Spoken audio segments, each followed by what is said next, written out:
Hello there, boys and girls. Well, probably just boys. And welcome to Castlevania 2. And let's take a look at the prologue here. Step into the shadows of Hell House. You arrive back at Transylvania on business. And I can't read it because it just keeps flipping around because it's film and it's fast apparently. But don't worry, I'm sure it'll go back there in about 3 seconds and we can look at it again anyway. To destroy forever the curse of Evil Count, comma Dracula. Because that makes a lot of sense. English at its finest. And if you think to yourself, oh, well that's not so bad for English, considering this game was made, obviously, you don't know anything about this game because, oh man, are we in for a rough ride of terrible, terrible speaking. And I'm not just talking about me, I'm talking about the people in the game. But let's get it started. Oh my goodness, freaky music! Alright, so just to give an example. First thing to do in this town is buy a white crystal. That sounds like good advice. So let's go look into that. Whee! 13 clues will solve Dracula's riddle. Which, by the way, doesn't mean anything. Rumor has it, comma, on its own line, the ferryman at Dead River loves garlic. Well, I won't love kissing him if he's a ferryman. Or he has garlicky breath. A flame is on top of the 6th tree in Denny's Woods. Or Denny Woods. Ah, fuck, who cares? Buy a white crystal? That's right. I just bought me some crystal meth. Woo! If only. No, it's a useful like once item and you gotta use to trade. But now I got bad news for you. If you watch my I wanna be the guy videos, pardon me, then you know how much I love this tune. And you remember how much I like singing it. Meaning that we're all in for a lot of singing because this is a lot of the overworld's music in this game. This is where the guy got the Cayenne got his theme from, so we'll see how we do. And in case you're wondering what I'm doing right now, I'm grinding for hearts. Yep, the currency in this game is hearts, in case you were curious. So, I gotta go around collecting hots. Hots. Jeez, listen to me. Hots. What am I, freaking British? I gotta go collect hearts and use them as currency. How exactly, animated skeletons who have no type of internal organs are able to drop hearts after you defeat them, I have no idea, but hey. It's the NES days, we shouldn't question too much anything. So I'm just going to walk back and forth for a while and collect hearts, because I've one more item I got to buy in this town before I leave, and that's the holy water. Very important item in this game. Can't beat the game without it. And now we're going to have that classic segue, what a horrible night to have a curse, where they pause the game and delay you for about 5 seconds to switch it to night, where the enemies drop hearts at double the value, but they're twice as tough to defeat. See, 2 hits now. Of course, when they don't drop anything, you get the same value for double the work. Oh, come on. I just need 50, and then I can get the hell out of here. So yeah, just in case you don't know, the purpose of this game is that Simon has come back to Transylvania. See, he killed Dracula, but he's been forced to come back because he had a curse put on him in the last battle versus Dracula in the first game. Oh, by the way, spoiler warnings. Oh, too late. 3 karma loss.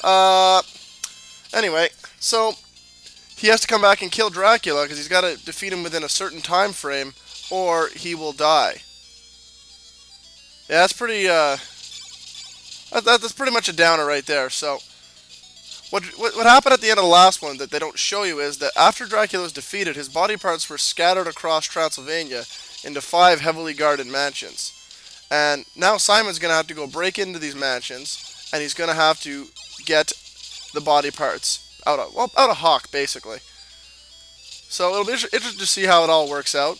I played this game earlier this year. I wrote an FAQ for it. You can find it on GameFAQs or Honest Gamers or IGN or Retro Nintendo. All those sites should have that guide up. And if any other site has that, actually, it shouldn't be up there. So let me know. And so it's kind of fresh in my mind. I don't remember it exactly, but I mean, I've played through this game many times.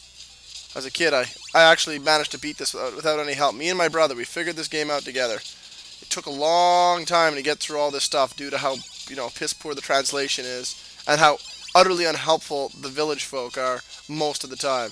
I'm not gonna.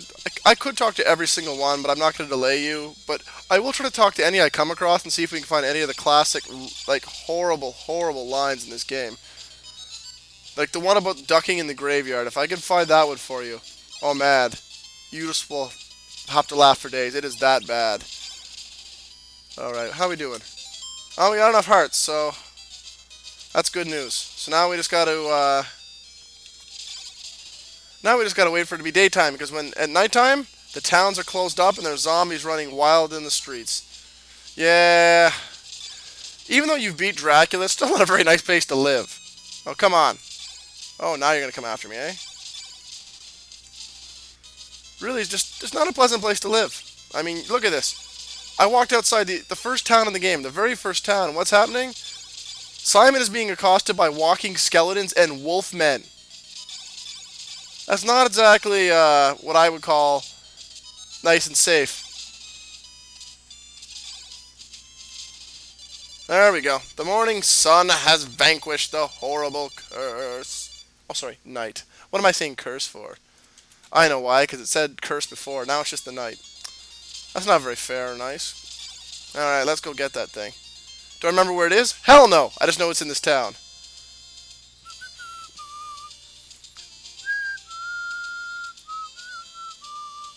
Is it in here? Well, there's another one of those shitty looking salesmen. Want to buy holy water? Yes, I do. You could also buy a thorn whip in this town, but it only doubles your attack power, and it's 100 hearts. It's really not worth the price. There's a better whip I'm actually going to get in the next town, and hopefully that one will last us for a long time in the game, and it's 150. It's a much better deal. All right.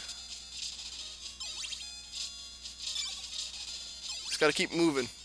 Probably gonna end up hitting nighttime again before I get to the next. I get enough hearts for the next town. I hope not, but that's usually how it goes when I play. That's the price of playing the way I play. But anyway. Oh, good. Those guys only take one hit.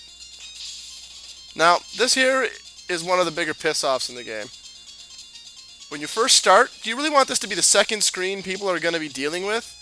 They got to jump across, and they got to whip fishmen as they jump. Because if they screw it up, the fisherman's going to hit them. And in this game, when you get hit, you bounce backwards. You're just going to go deflecting into the water and die. Because, as we all know, vampire hunters can't swim. And that stuff down on the bottom, that purple stuff, that's marsh. And you're thinking, well, why would any idiot go down there? There's nothing down there. Well, the problem is there's parts later in the game where you're forced to go through. Let's check my hearts. Alright, now I'm going to check my time. 1 second. Alright, I think I'm going to call that a video. I'm going to keep them about 8 minutes stretches. I don't want to go too big on the file size. So, that was part 1 of Castlevania 2 Talkthrough. Until next time, I'm Brian Salver. Keep your stick on the ice. Good night.